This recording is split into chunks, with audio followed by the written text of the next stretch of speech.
ಕುಂದಾನಗರಿ ಬೆಳಗಾವಿಯಲ್ಲಿ ವಿಚಿತ್ರ ಘಟನೆಯೊಂದು ನಡೆದಿರುವಂಥದ್ದು. Criminal activities ಕಡಿಮೆ ಆಗಲಿ ಅಂಥೇಳಿ ಪೊಲೀಸರೇ ಠಾಣೆಯಲ್ಲಿ ಪೂಜೆ ಮಾಡಿಸಿರುವಂತಹ ಘಟನೆ ಇದು. ಅಪರಾಧ ಕೃತ್ಯಗಳು ಕಡಿಮೆ ಆಗಲಿ ಅಂಥೇಳಿ ಪೊಲೀಸರಿಂದ ಹೋಮ ಹವನ. ಬೆಳಗಾವಿ ನಗರದ ಮಾಳಮಾರುತಿ ಠಾಣೆಯ ಪೊಲೀಸರಿಂದ ರಣಚಂಡಿಕಾ ಹೋಮ. ಇಡೀ ಠಾಣೆಗೆ ಶಾಂತಿ ಹೋಮವನ್ನು ಮಾಡಿಸಿ ದೇವರಲ್ಲಿ ಪ್ರಾರ್ಥನೆ ಮಾಡಿದ್ದಾರೆ. ಕಳೆದ 1.5 ತಿಂಗಳಲ್ಲಿ ಅತಿ ಹೆಚ್ಚು ಅಪರಾಧ ಕೃತ್ಯಗಳು ನಡೆದಿರುವಂತಹ ಠಾಣೆ ಇದು.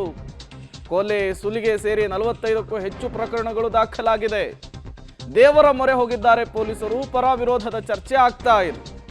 ಅಪರಾಧ ಕೃತ್ಯಗಳು ಕಡಿಮೆ ಆಗಲಿ ಅಂಥೇಳಿ ಪೊಲೀಸರು ಈ ಪೂಜೆಯನ್ನು ಮಾಡಿರುವಂಥದ್ದು. ಪೂಜೆ ಮಾಡೋದ್ರಲ್ಲಿ ತಪ್ಪಿಲ್ಲ, ಬಟ್ ಮಂತ್ರದಿಂದ ಅಂತೂ ಮಾವಿನಕಾಯಿ ಉದುರಲ್ಲಲ್ವಾ. ನೀವು ಅಲರ್ಟ್ ಆಗಿದ್ದರೆ, ಎಫಿಷಿಯೆಂಟಾಗಿ ಕೆಲಸ ಮಾಡಿದರೆ ಕ್ರೈಮ್ ಆ್ಯಕ್ಟಿವಿಟೀಸ್ಗಳನ್ನು ಕಡಿಮೆ ಮಾಡಬಹುದು. ಪೂಜೆ ಮಾಡಿಕೊಂಡು ಹೋಮ ಹವನ ಮಾಡಿಕೊಂಡೋದೆ ಅಪರಾಧ ಕೃತ್ಯಗಳನ್ನು ಕಂಟ್ರೋಲ್ ಮಾಡೋದಾದರೆ ಪೊಲೀಸರು ಯಾಕೆ, ನ್ಯಾಯಾಲಯ ಯಾಕೆ? ಬಟ್ ಅವ್ರಿಗೊಂದು ನಂಬಿಕೆ ಇದೆ, ಆ ನಂಬಿಕೆಗೆ ರೆಸ್ಪೆಕ್ಟ್ ಕೊಡಬೇಕು. ಈಗ ಪೊಲೀಸರು ಠಾಣೆಯಲ್ಲಿ ಒಂದು ಪೂಜೆಯನ್ನು ಮಾಡಿರುವಂಥದ್ದು, ಈ ಮೂಲಕ ಒಂದು ವಿಭಿನ್ನ ಪ್ರಯತ್ನವನ್ನು ಮಾಡಿದ್ದಾರೆ. ಒಳ್ಳೆಯದಾಗಲಿ ಅಂಥೇಳಿ. ಆ ಪೂಜೆ ಫಲ ಕೊಡುತ್ತಾ ಕಾದು ನೋಡಬೇಕಿದೆ.